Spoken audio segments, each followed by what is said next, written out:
Each reflex action is produced by the flow of nerve impulse along a specific nerve pathway that is called reflex arc.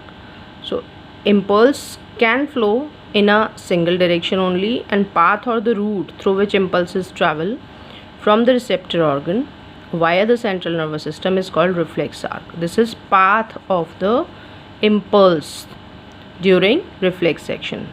They have given, this is very important, you should learn. This receptor will receive the stimulus through sensory nerve. It will send it to connector neuron of brain or a spinal cord, whichever is nearer, then motor neuron, and it will give the message to act accordingly, okay, in response to the stimulus. This is response.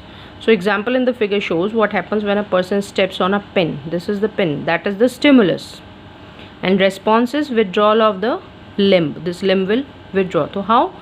See, stimulus, so that skin has felt the pain receptor in the skin, reaching message. This is connect interneuron or connection neuron, okay, in the spinal cord, and here it has given the response that is carried by motor neuron to flexor muscles of the leg to withdraw it from the place. So this is the path of reflex arc. Now knee jerk reflex. There are several stretch reflexes in the human body. These work together to help us maintain an upright posture. Under normal circumstances, the knee jerk reflex is a stretch reflex that help the body to control the movement of the legs while running. It is also used as a measure of nerve activity. So knee jerk reflex involves only a single sensory and motor neuron.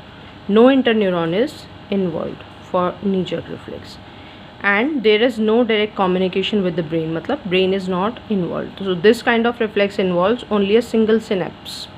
Synapse is the joint between the two neuron. So because two neuron only involved, so only one synapse there. So cranial reflexes, examples of cranial reflexes are coughing, sneezing, blinking, swallowing, etc. These are similar to spinal reflex but have pathways involving cranial nerves and brain rather than spinal nerve and spinal cord.